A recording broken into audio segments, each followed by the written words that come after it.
And now, Understanding the Times with Jan Markell, the program committed to helping you contend for the faith and view current events through the lens of the Bible. Here's Jan Markell. Welcome to the program, everyone. Always so glad you can join me. I would ask you this hour particularly to fasten your seat belts as we head into some issues. They will be expanded on at Understanding the Times 09 coming up here very quickly. Let me just introduce this particular hour by reading something that turned up on the internet this morning. The website is Jewish World Review for today. Headline, All Hail Obama, from community organizer to world emperor. And the author goes on to say, up is down, down is up, truth is lie, lie is truth, financial success is bad, stealing cash from those achieving financial success to redistribute is good. We're all equal, but some of us in government are more equal than others. The CIA that saved thousands of American lives must be reinvestigated again. Uninformed Black Panthers confessing to terrorizing Philly voters with billy clubs are let go. Obama is the new God, small g. Pay no attention to the one, capital O, pay no attention to the one who has been around forever. Progressive fascists will lead you because you need them. Because you protest is proof that the seculars must guide you for your own good. We're going to talk about those things and more this particular hour. I have on the line with me from Indiana one of our conference speakers, Gary Kahn, who just got back from the UK. He has some interesting insights. As a matter of fact, I think he's kind of nailed the whole issue here, but obviously things have yet weeks and months to play out. So we're going to pick his brain a little bit. Gary Kahn, welcome back to Understanding the Times. Hi, Jan. It's so good to be with you. Thank you so much for joining me again. Now, you just got back from the UK, and one of the issues you dealt with was about the rapidly growing interfaith movement. A branch of that is what's called Chrislamic movement. But this is growing in the U.S., and you said that in the U.K., 1/3 of pastors were they were at the very least on the fringe of this due to the naivete. Let's first give a definition to Chrislamic movement, and then tell us about the 1/3 pastors and what kind of an influence you may have had on them. Well, the Chrislamic movement, that term has kind of been coined in the last year or so. Actually, here in America, because a number of pastors have begun holding joint celebrations with various Islamic leaders of certain Islamic holidays. So the term comes from Christianity and Islam together, Chrislamic. And this is something that I actually believe at some point would begin to happen, because if there's going to be a one world system put in place, somehow you have to deal with the religions. And they've got to come together in order to make the political end of things work. And a lot of people have wondered for a long time, how would professing Christendom be neutralized in order for this system to come about. One of the things that had to happen is there had to be a sort of coming together of Islam and Christianity, and we've been seeing that now for about a year. In Europe, it's even further along, and I had some discussions in Scotland, which is actually where I was speaking with pastors over there, and they're dealing with this same type of thing taking place over there. A big move toward interfaithism. Also, by the way, climate change being another big issue, and that's a whole separate matter, but it seems to be that the same people pushing the interfaith agenda are pushing the climate change agenda, and that's because they're intertwined. Both are necessary for this system, this global system, to come together.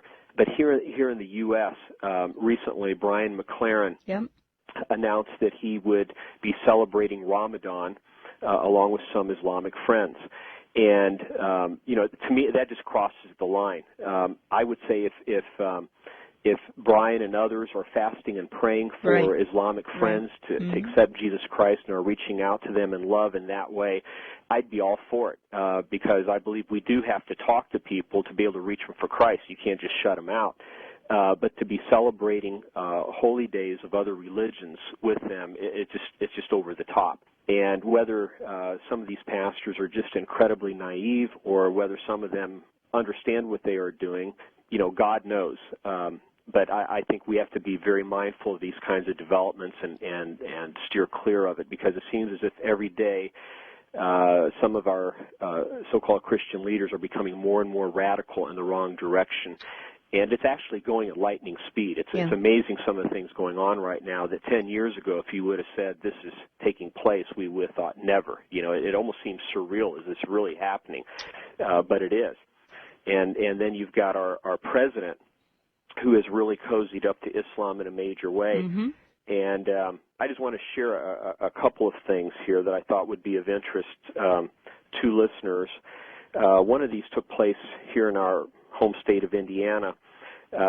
President Barack Obama's first judicial nominee, David Hamilton, is a former ACLU attorney who, as a federal trial judge, issued a court ruling that said no to Jesus and yes to Allah. Mm-hmm. In 2005, this former ACLU activist ordered the Speaker of the Indiana House of Representatives to immediately stop so-called sectarian prayers at the opening of the legislative session. Here in Indiana, people had opened up in, our elected officials had opened up in prayer in the name of Jesus for decades. This has been a tradition here. Specifically, Hamilton ruled that prayers using Christ's name or title were sectarian and therefore unconstitutional. To make matters worse, in a post-judgment motion for this same case, Hamilton ruled that prayers said to Allah were acceptable. Mm-hmm. So according to Obama's first judicial nominee, prayers to Jesus are unconstitutional, but prayers to Allah are just fine. I mean, it's amazing that his first appointment made such a ruling, and that it happened in our own backyard here. And I remember it made the news a few years ago when this happened.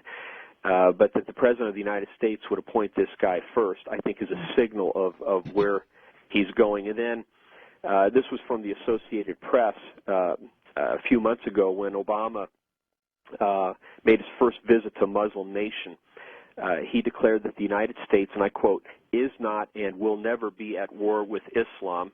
He went on to state, quote, we will convey our deep appreciation for the Islamic faith, which has done so much over so many centuries to shape the world for the better, including my own country, end quote. And so there's more. I have pages of this type of thing where he has really positioned himself in a very strong way to get a favorable response from the Islamic nations for what he is doing in the Middle East. And, of course, when he spoke in Egypt not long ago, he got the reception almost of a messiah. 3,000 people were mesmerized by his statements. And the next day, T-shirts were being sold. Then on the front of them said, Barack Obama, new Tutankhamun of the world. And one of the headlines, actually the major headline of Egypt's top newspaper said, Obama, the one we've been waiting for. Right. So these are strong statements, and so you have to ask yourself what's going on behind the scenes. Why is he being viewed suddenly so favorably by the Islamic world? And I will address that in more detail at the conference. Right. Now, this kind of goes back to the thing I introduced the program with, All Hail Obama, from community organizer to world empire. You and I know that there are hundreds, perhaps even thousands of websites who are calling him the Messiah and other things of a similar vein.